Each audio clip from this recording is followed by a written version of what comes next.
Tip number 4 is with regards to rewarding the best performers, and in this case, using WFM as a tool to reward these best performers. I'll start by saying that money is not necessarily a motivator, it's a necessity. Of course, pay and wages are very important to an agent, but they don't motivate the agent to be happy at work. And that's what we're trying to do. We're trying to motivate people. If you don't get the pay right, then of course they may leave. But if you don't get the motivation right in your contact center, then they will also leave. And money isn't always the way to do that. And it's the way that certainly we don't want to do it because that's a cost to our business as well.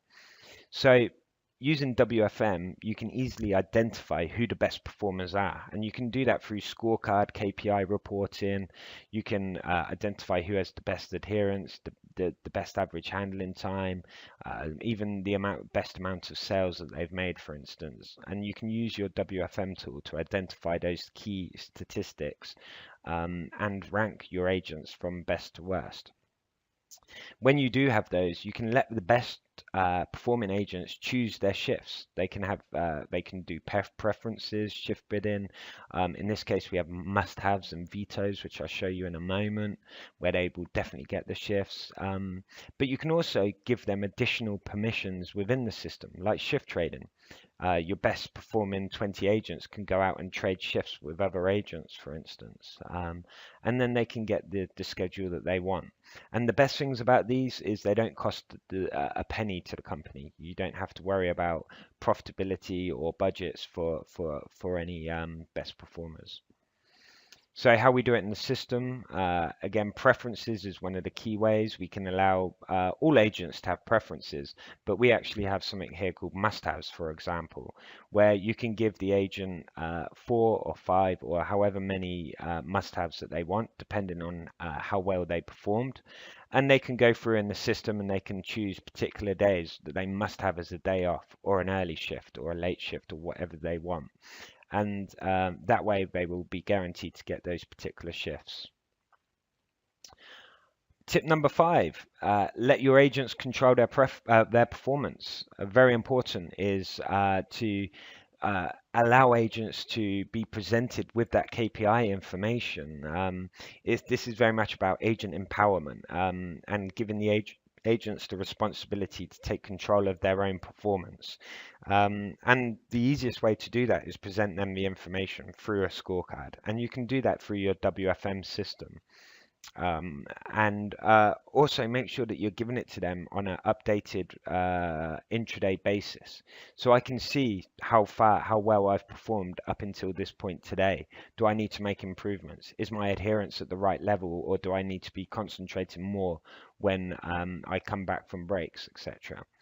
And let your WFM provide warning to the low performers. Say if someone's average handle time is creeping up too high, then make sure they're notified with a big red flag. And I say there at the bottom, keep it easy, KISS, keep it simple, stupid.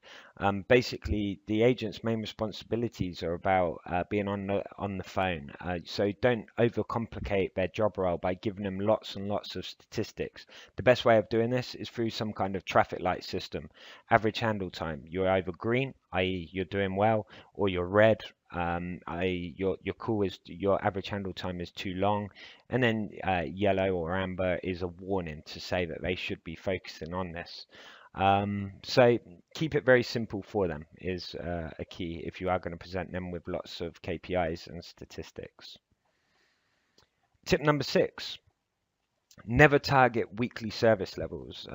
This is a very good example of when I go into contact centers and I speak with the customer service directors and I say, how are you getting on with service level? And they say, yeah, we do very well. On a week, we always get our 80% service level. It's not until I dig deeper and then I realize that they get this 80% service level by completely understaffing one day and then totally overstaffing on the next day. Of course, if you average that out across the whole week, they get their 80% service level, but the customer experience is completely off track. In this example, you can see at the top that on a Monday we're getting 60% service level. On the Tuesday, we're getting 100% service level. Average those 2 days out, you may be around about your 80% service level, but the customer experience there is very bad because if I'm a customer on the Monday, I may be waiting 3 or 4 minutes before the call is answered. On a Tuesday, it's answered within seconds, and I'm overstaffing on that day as well.